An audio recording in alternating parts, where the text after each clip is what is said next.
Well, hello, ladies and gentlemen. This is Laura, and I am welcoming you to the class of 74. We are having a wild storm here in Connecticut. I'm trying to get this to bed before the power goes out.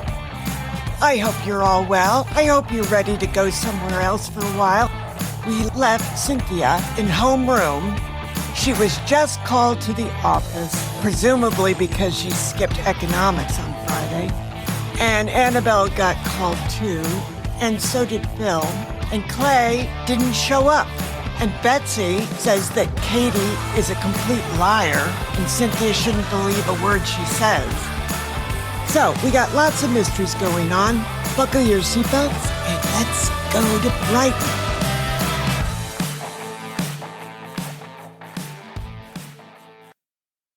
Episode 17. Kids Who Have No Concept of Reality. I'd better leave this here just in case, Cynthia said, handing the Time magazine back to Mr. Bojanski. It sounds like an awful lot of kids are going to be up at the front office. Exactly what I was thinking, Cynthia, Mr. Bojanski said, handing the magazine right back to her.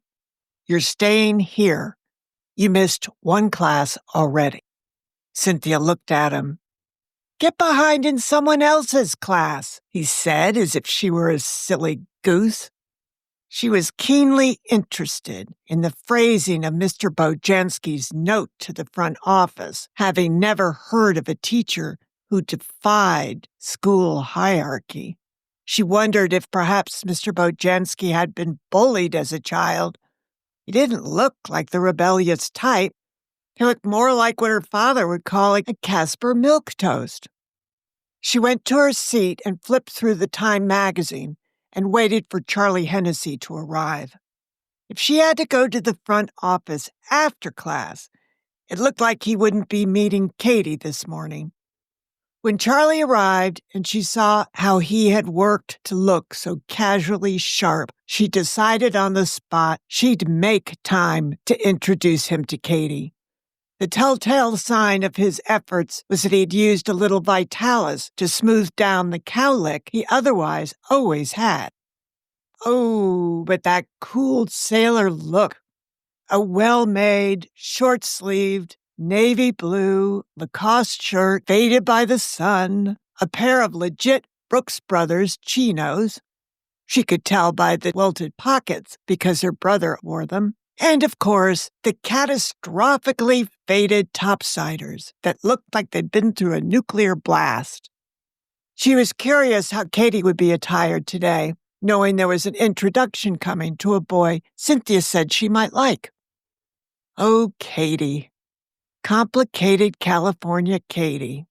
For her sake, she hoped Charlie appealed to her. He might. The smile was bright against his tan, but he hadn't had braces, so his teeth weren't perfectly aligned, but they were passable. She always thought his eyes were blue, but maybe she always thought all Brighton sailors' eyes were blue for some reason. His were hazel. Charlie was also a little halting in his speech, but given how his mother had been about the color of Jesus' hair, she imagined it might have come from Mrs. Hennessy being a little bossy. But that was okay. Katey could talk enough for them both. The question was Charlie too well behaved to interest her? She should definitely go sailing with him because he wouldn't lunge at her. He wasn't the type. This weird thing happened to Cynthia at the club this summer. Derek Berger had cruised into the cove in a Boston whaler to drop off a friend of his, and Cynthia happened to be out on the far float lying in the sun. She and Derek had known each other since they were 4 because they'd been in the same Introduction to Swimming class at Bennett Beach with the legendary gym and public safety teacher, Mr. McEntee, and had been at Windy Hill Elementary School together until Cynthia had been redistricted. On his way out of the cove, Derek had called, did she want to go out for a spin in his new boat? And she said, sure, and dove into the water and swam out. They skipped over the waves for a while and then chased a barge to jump its wake, which was fun. Derek asked her then if she wanted to drive, and she said sure. He put the boat into neutral, and they switched seats. She moved the throttle forward, feeling the thrill of power under her control.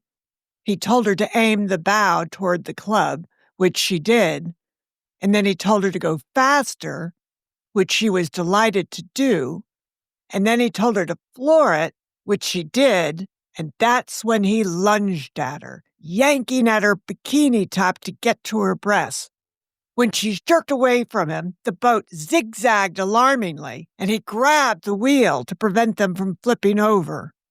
As soon as the boat righted, Cynthia shoved him backwards with both hands, and he fell across the passenger seat, and he lay there a moment against the side of the boat and then raised his hands and asked, "What?"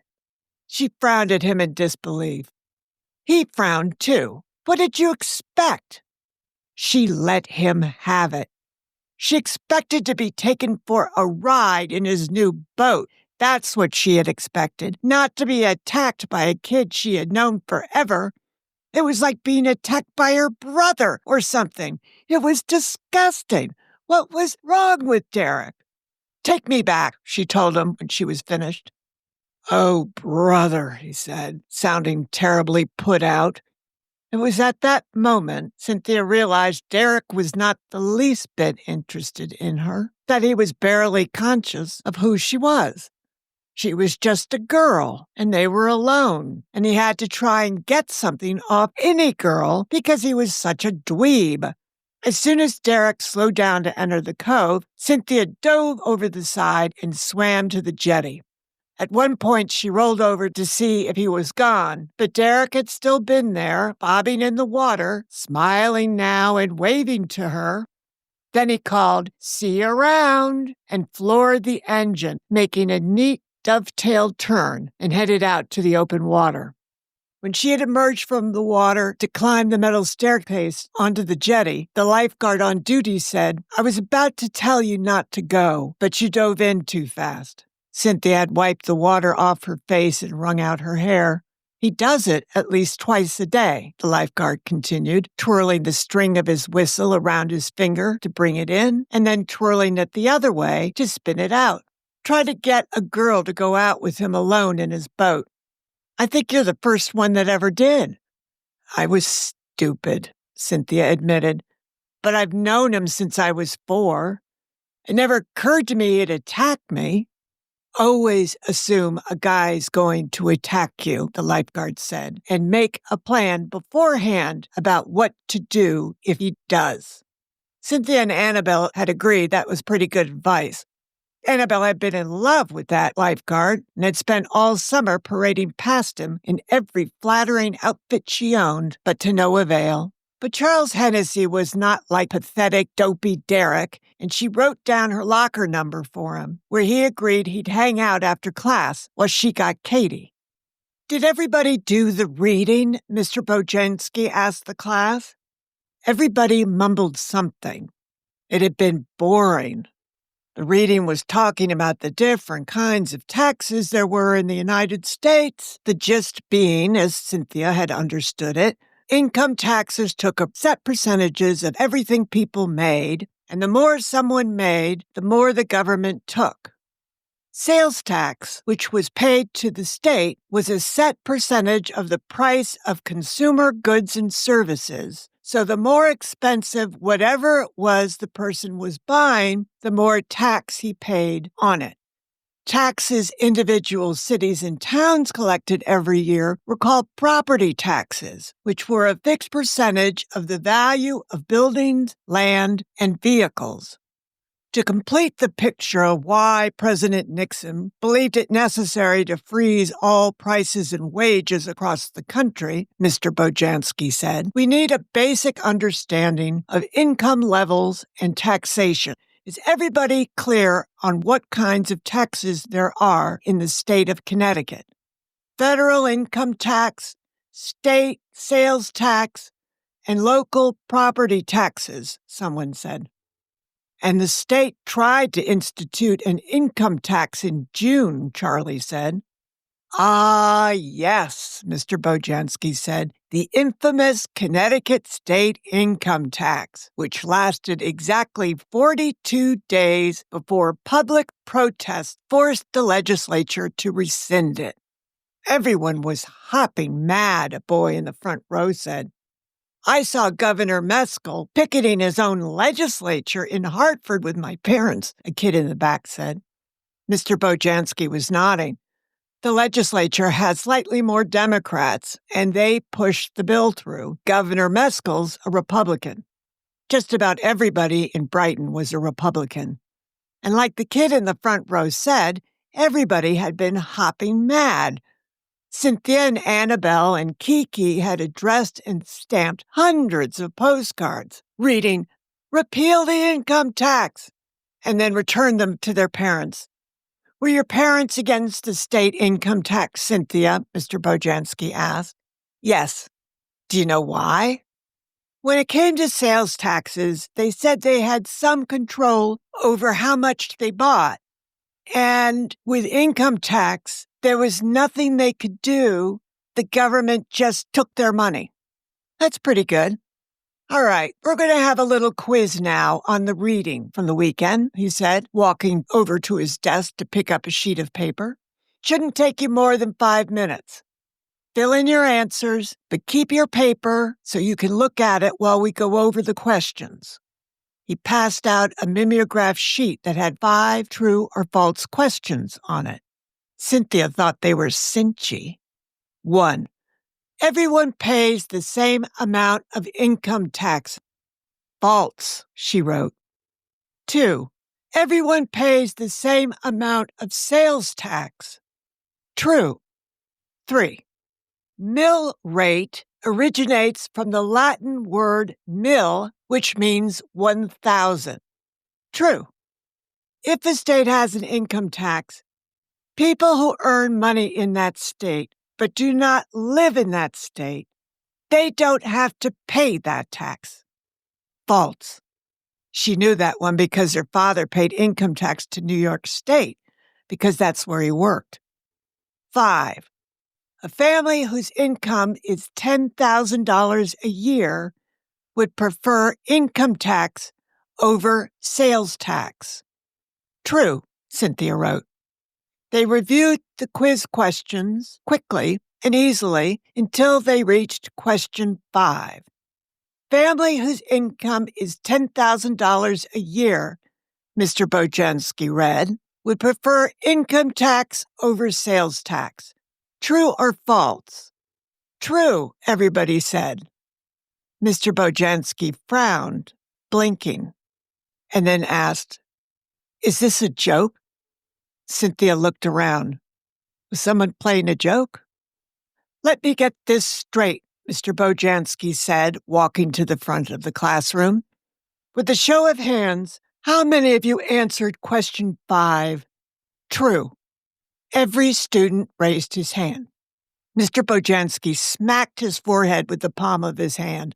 Unbelievable! Cynthia and Charlie looked at each other.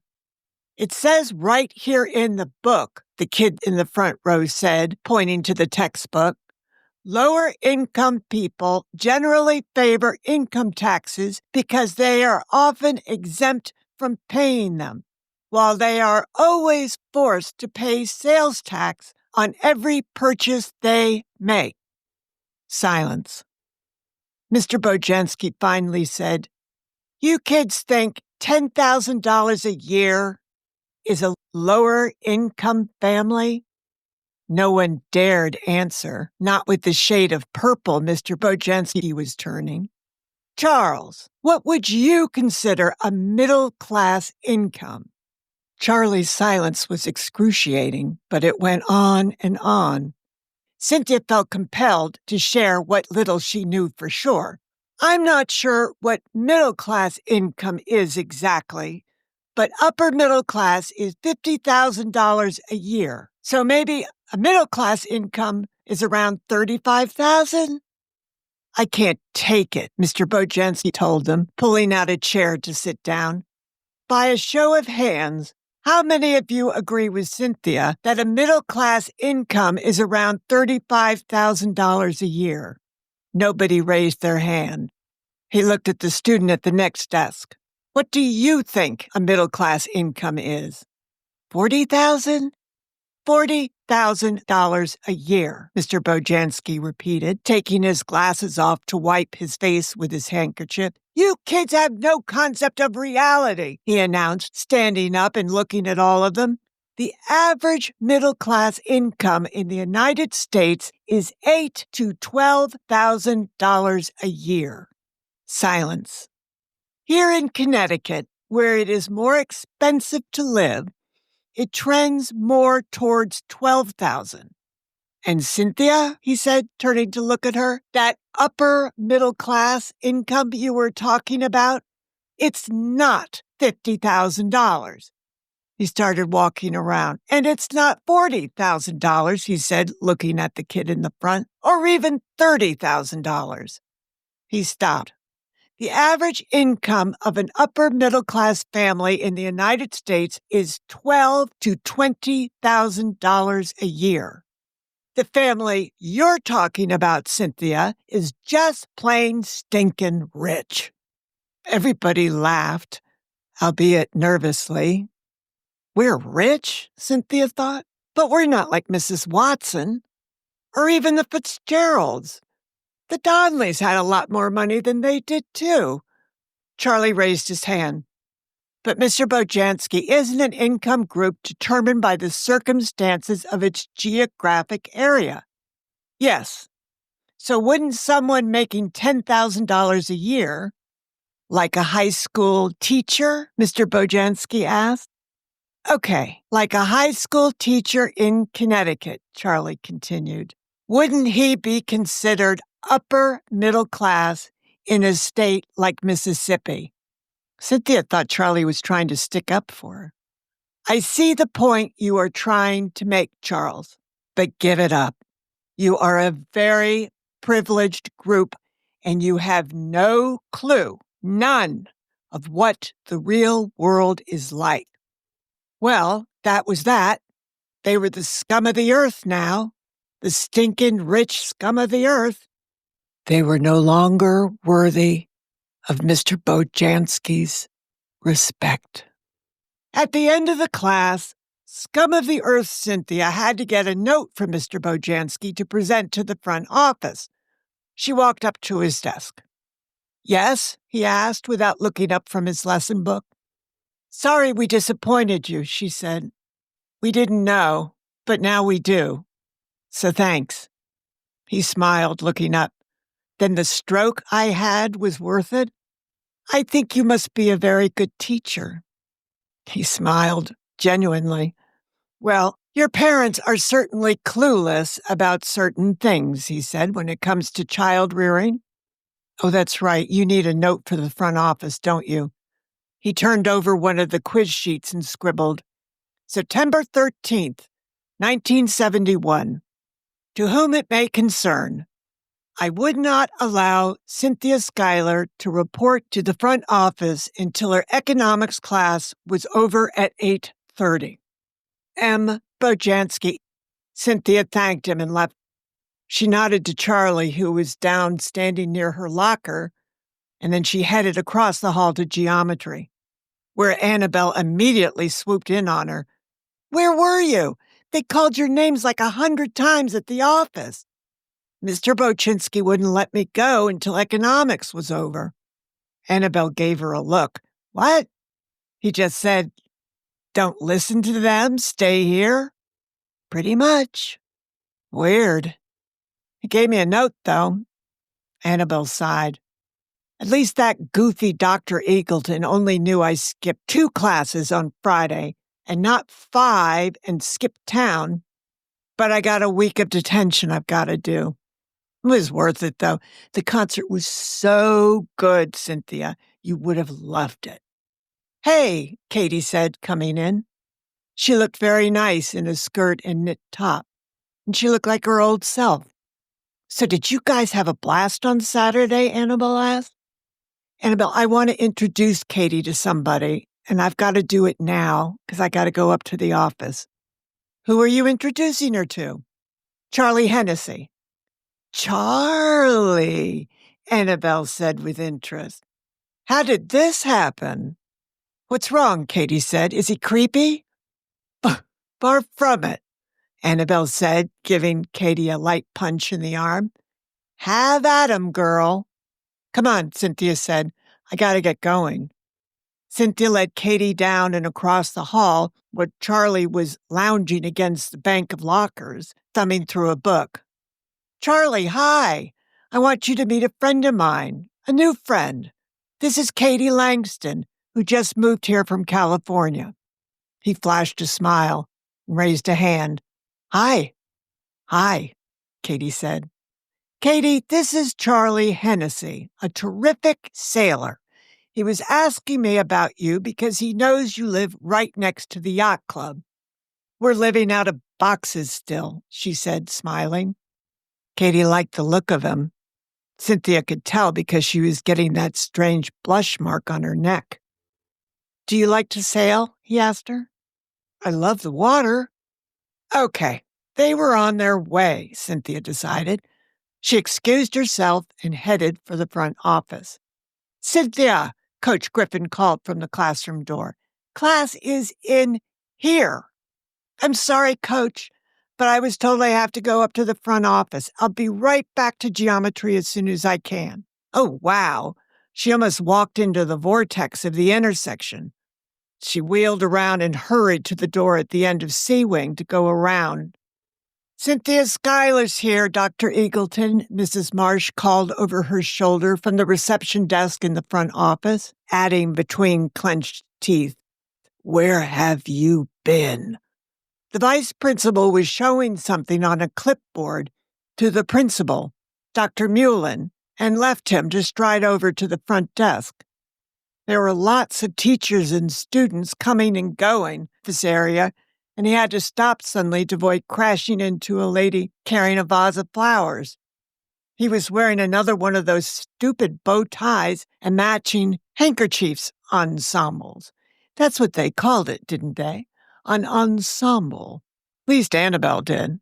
As Dr. Eagleton approached, he was shaking his head at Cynthia. He glanced up at the clock. 53 minutes, he said. It took you 53 minutes to get here. 30 other students managed to report promptly, but you, Cynthia held out Mr. Bojanski's note. He took it from her, scanned it, frowned, and with a slightly curling lip, looked up to ask, Who wrote this? You? Mrs. Marsh's eyes widened. Me? Cynthia said, trying to look scandalized. Mr. Bojanski wrote it 5 minutes ago. Listen to this, Mrs. Marsh, Dr. Eagleton said.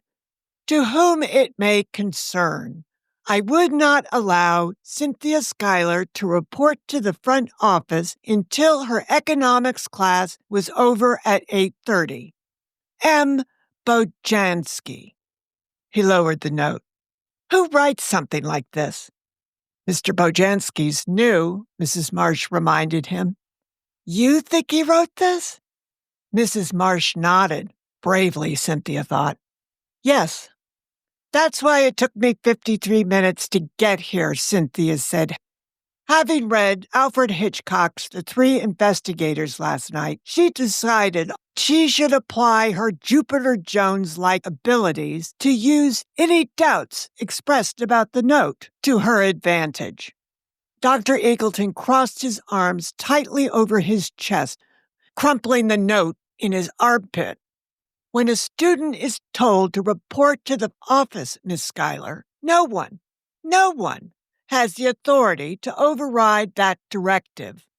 For crying out loud, he said, unfolding his arms, you were called here because you skipped Bojanski's class on Friday. I was? Cynthia said. Yes. Oh. This was where Cynthia could explain that Mr. Bojanski did not release her because he didn't want her to miss class 2 days in a row. That would be as good as admitting she had skipped on Friday. She would try dangling a Jupiter Jones-like distraction. Maybe he thought it was a mistake, she said. What was a mistake? That my name was called. The vice principal crossed his arms again. Are you telling me that you were there in class on Friday? She shrugged. Mr. Bojanski obviously didn't see me on Friday. I hope I'm not getting him into trouble or anything, because he's really a good teacher. We were talking about President Nixon's price controls, which is of particular interest to me since my dad's down in Washington, D.C. this week, getting clarification about them for American Ideal. He was very impressed this weekend that I knew about price controls. Behind his glasses, Dr. Eagleton's beady little eyes were studying Cynthia. That's what the class was about on Friday, he asked. Price controls? Yes, sir. Mr. Bojanski even brought in a magazine from home for me to read more about it. Time magazine. He thinks I should write my term paper on it. There. That was it. She had done the best she could do without lying. Now she had to hope the combination of the possibility there could have been a mistake, that Mr. Bojanski brought in a magazine especially for her, and that her father in Washington, D.C. was probably not a man to be messed with, would be enough to turn things. It did. Pass me the pad, Mrs. Marsh, Dr. Eagleton said, holding out a hand. Yes!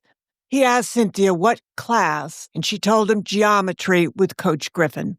He scribbled a pass and ripped it out. Cynthia put her hand out to take it, but he held it out of her reach as he said, the next time you're told to report to the front office, you report to the front office. Pronto, regardless of what anyone says. Yes, sir. Even if a teacher directs you to do otherwise, do I make myself clear? Yes, sir. He gave her the pass. Yippee!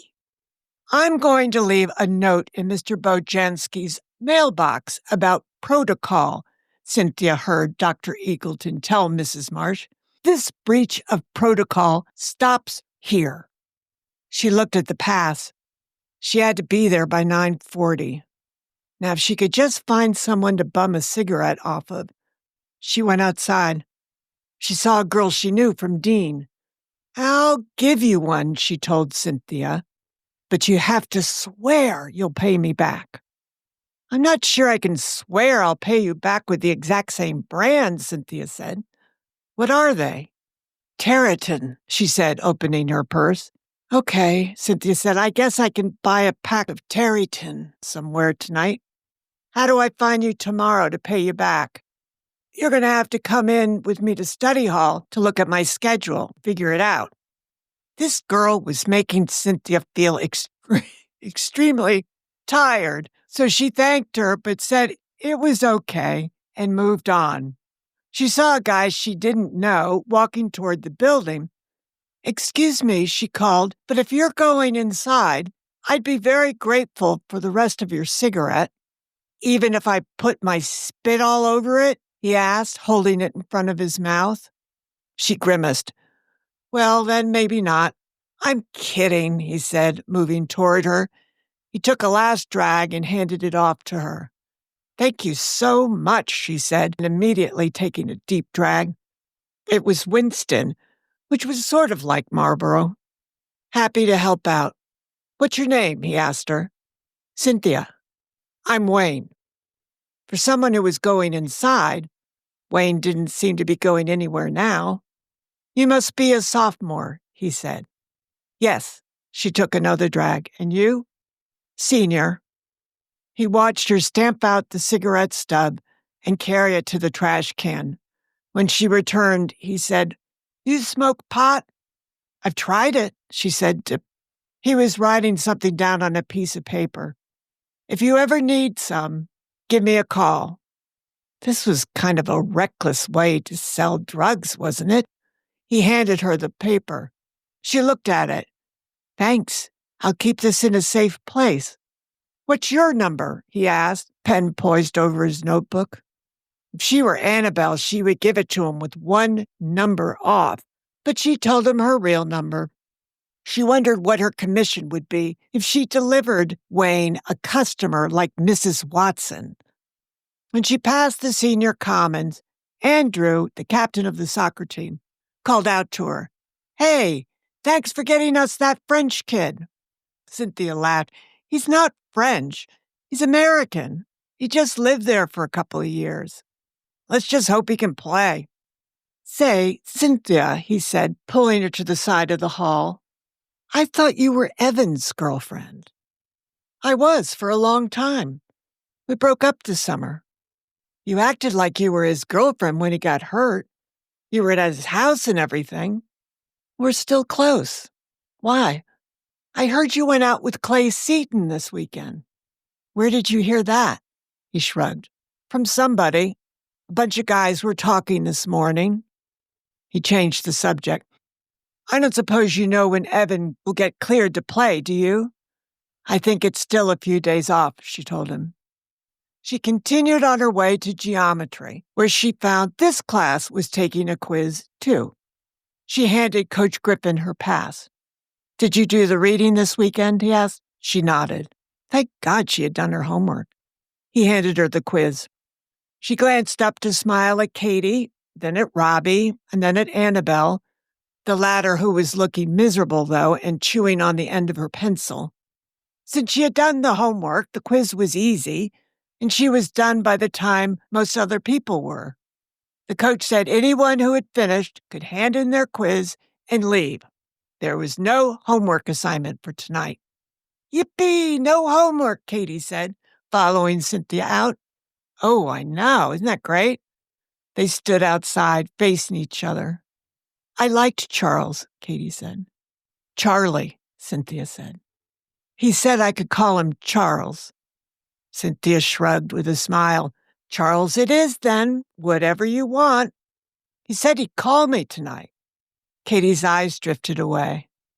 "You don't think he'll hear about the drive-in, do you?" No.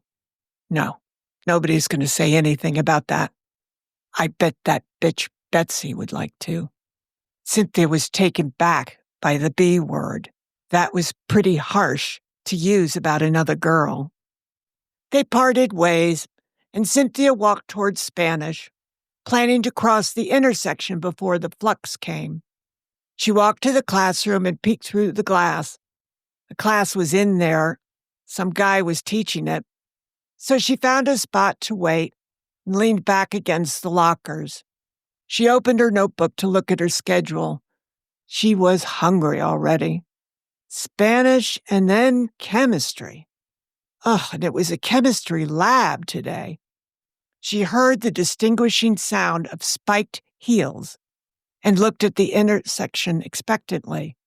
Moments later, Senora Cardova appeared from around the corner, wearing a black dress with big red flowers, which moved and flowed with her. She smiled at Cynthia and came up.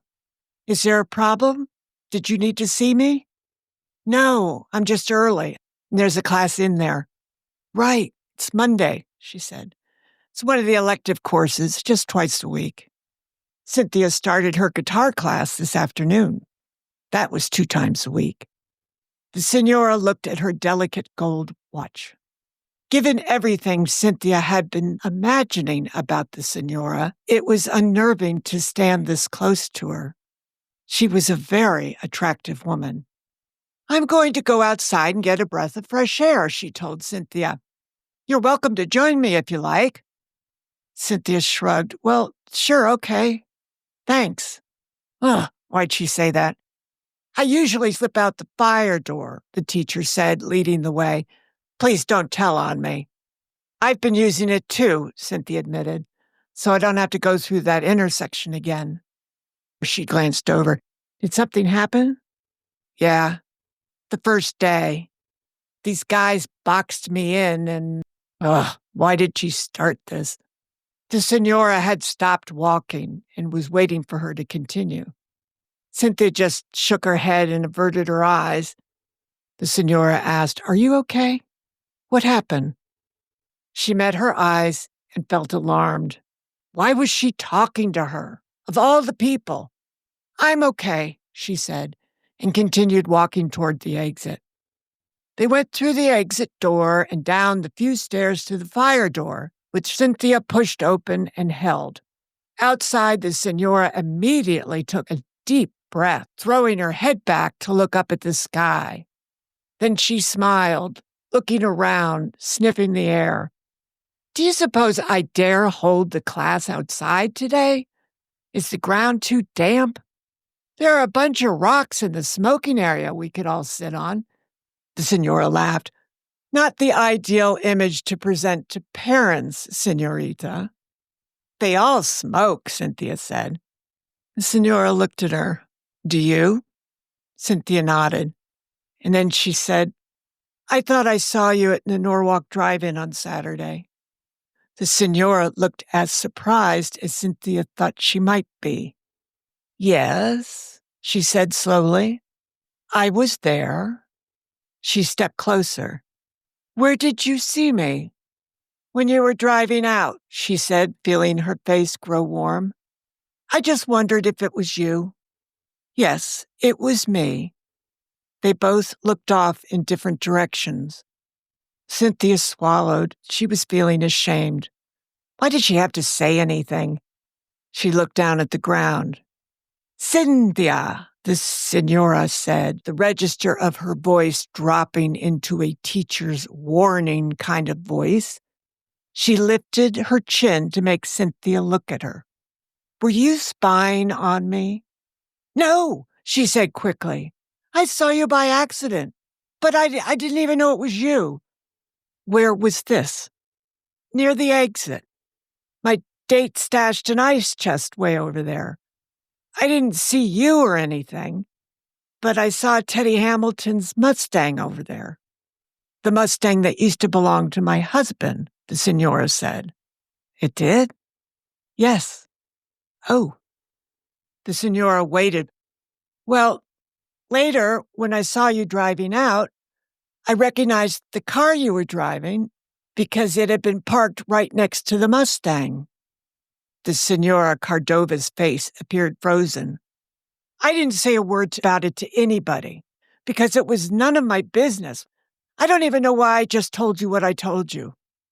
After a moment, a look of abject horror swept over the Senora's face. Good God, Cynthia, she said, staggering back a step. You couldn't have thought I was... No, Cynthia said. Well, not really.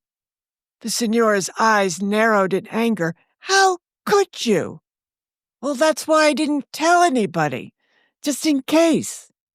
The Senora clutched her notebook to her chest and held her forehead in her hand. Just in case, she repeated. When she brought her hand down, her expression was one of agony. Do you have any idea what rumors like that could do to me? They could destroy my entire life. I'm sorry, Cynthia said. The Senora sighed heavily. I was with my husband, Cynthia. It was our anniversary. He borrowed the car from Ted to surprise me because it was at that drive-in, in that car, 7 years ago, that he proposed to me. She spun away. Dios ayúdame. She let her shoulders slump, then took a deep breath and drew herself back up and pulled her shoulders back. The Senora was very emotional. Well, the Senora said with a trace of a smile, coming back, it seemed like a good idea at the time. Teachers get bored too. When you're older and you've been married a while, you'll know what I'm talking about. My parents were like that, Cynthia said. They almost named me Florence because I was conceived in the Florentine room at the Ambassador Hotel. 9 months later, ta-da! The third child. Ah, the Senora said, nodding. And you might have a glimmer of understanding. She looked at her watch. We need to get to class. They started walking. Do you know who my wonderful husband is, Senorita? Senora Cardova? Cynthia guessed. She laughed. I'm from Spain, Cynthia, where women keep their maiden names. Once in a blue moon, I use Mrs. Smith. That's his name, Creighton Smith. But all the kids call him Mr. C. He teaches here at BHS. Cynthia held the fire door open for her. Well, that's cool. He's cool, she told Cynthia. Cynthia thought this had to be the coolest married lady in the whole wide world. He teaches automotive mechanics, metal shop, and physics. He was hired to teach physics, but he lives for the car stuff. And he does driver's ed. That's how he knew Ted. Cynthia felt a whole lot better. And class turned out to be fun. No Clay, though, which was probably just as well. She didn't want the temptation of telling him about anything. It made her feel very grown up to be holding the Senora's secret.